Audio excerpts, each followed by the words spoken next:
سوال پوچھا گیا ہے کہ کون سا درود پاک افضل ہے، یعنی جو اولیاء کرام نے اللہ کے حکم سے عنایت فرمایا یا جو آپ صلی اللہ علیہ وسلم نے ارشاد فرمایا وہ افضل ہے۔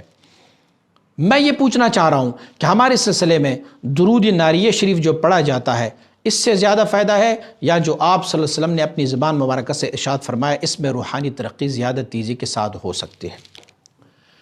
ظاہری بات ہے کہ جو درود شریف حضور نبی اکرم صلی اللہ علیہ وسلم بارک نے ارشاد فرمایا ہے وہی درود افضل ہے، وہی درود اعلیٰ ہے، وہی درود جو ہے وہ اس کی فضیلت زیادہ ہے۔ لیکن اللہ رب العزت کا ایک قول ہے، رب کائنات فرماتے ہیں کہ یا ایھا الذین آمنوا صلوا علیہ وسلموا تسلیما، اے لوگو آپ حضور نبی اکرم صلی اللہ علیہ وسلم بارک پر صلاۃ اور سلام دونوں بھیجا کریں۔ اب ہم نے ایسے درود کو پڑھنا ہوتا ہے کہ جس میں سے صلاۃ اور سلام دونوں کا لفظ شامل ہو، اس کا اجر اور ثواب چونکہ اللہ رب العزت کے حکم کے مطابق ہے کہ ایسے درود پڑھو جس میں سے صلاۃ اور سلام دونوں ہو۔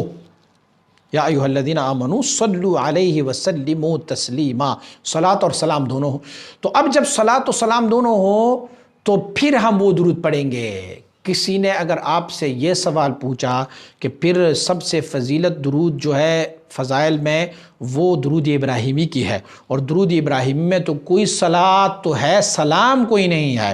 اور حال یہ ہے کہ ہم اسے نماز میں بھی پڑھتے ہیں، تو ان کا جواب یہ ہے کہ نماز میں ہم اس سے پہلے سلام کہتے ہیں، التحیات للہ والصلوات والسلام علیک ایھا النبی ورحمۃ اللہ وبرکاتہ، السلام علینا وعلی عباد اللہ الصالحین،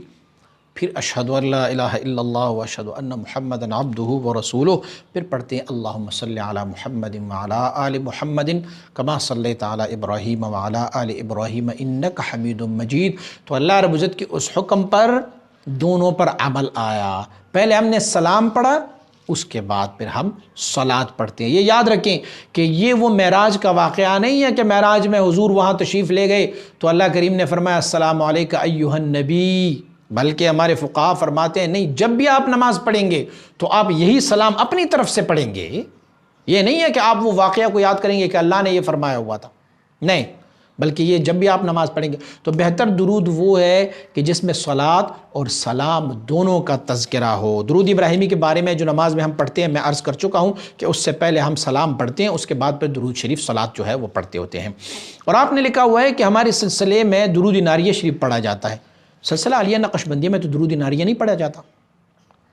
سلسلہ عالیہ نقشبندی میں کوئی درود نہیں ہے۔ یہاں پر قلب روح سر خفی اخفا نفسی قالبین فیضبات، پھر اس کے بعد مراقبات۔ جب ہم چشتیہ شریف میں چلے جاتے ہیں وہاں بھی کوئی درود نہیں پڑھی جاتی۔ اس کے بعد جب ہم چلے جاتے ہیں سلسلہ عالیہ قادریہ میں تو سلسلہ قادریہ میں ایک درود شریف پڑھی جاتی ہے، اللہم صلی علی محمد وآلہ وعطرتہ وبارک وسلم کہتے ہیں کچھ، وعطرتہ بعدد کل معلوم لک، یہ دونوں جو ہے اس میں روایت موجود ہے، تو ہم وہاں پر درود پڑھتے ہیں۔ سلسلہ عالیہ نقشبندی میں تو کوئی درود کوئی بندہ وظیفے کے طور پر یا سبق کے طور پر نہیں پڑھتے،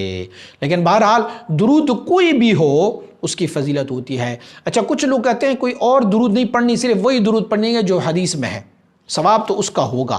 لیکن ہر بندہ جو ہے وہ اپنی حساب کے مطابق حضور پر جس انداز سے بھی صلاۃ و سلام پڑھ سکتے ہیں، وہ ان کا اپنا اپنا ذوق و شوق ہے۔ دیکھیں صلاۃ تنجینا ہے، آپ دیکھیں درود ناریہ ہے، اس کے علاوہ آپ درود خضری کو پڑھیں، اس کے علاوہ آپ دیکھیں کہ